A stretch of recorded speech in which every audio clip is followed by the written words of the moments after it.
دي أول حاجة بتخلص في علبة حلاوة المولد القشطة. إن شاء الله هنعملها ب3 مكونات وبطريقة سهلة جدا. يلا نبدأ. هجيب صينية عليها كيس بلاستيك واديها مسحة بسيطة من الزيت ورشة من جوز الهند.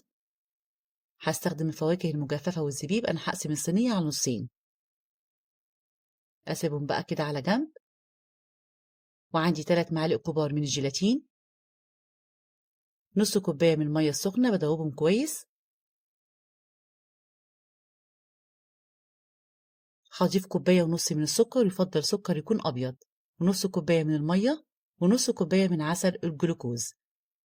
هضيف عليهم معلقة صغيرة فانيليا. طبعا احنا مش بنقلب، برفعهم على النار يغلوا لمدة 10 دقايق.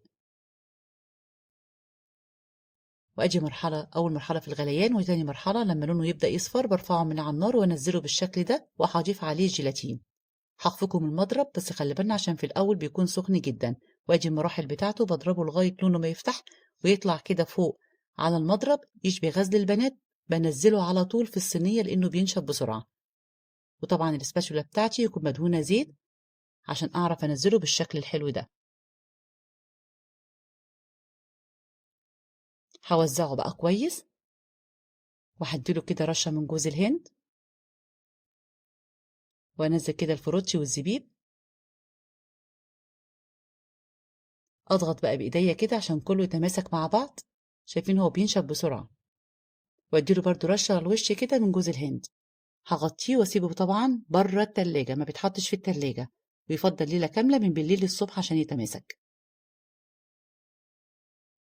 أول ما بيطلع بيكون بالشكل ده. لو عايزينه حجمه يكون مرتفع شوية حطوه في صينية أقل. هجيب بقى السكينة وادهنها كده مسحة من الزيت وابدأ إن أنا أقطعه. أنا كده عملت طعمين بطعم الزبيب، شايفين طري جدا. وعملت بنوع الفروتشي أو الفواكه المجففة. قطعي بقى التقطيعة اللي انت عايزاها. طبعا سهل جدا، بشوية مية وسكر عملنا قشطية بتتباع بره غالية جدا، وأول حاجة بتخلص في العلبة. وكل سنة وحضراتكم طيبين. اللهم صل على سيدنا محمد وعلى آله وأصحابه أجمعين. هجيب بقى شوية من جوز الهند وابدأ إن أنا أغطس كده الجوانب كلها كده بالجوز الهند عشان ما تلزقش معايا. طبعا أنا بالنسبة لي الحجم ده حلو جدا.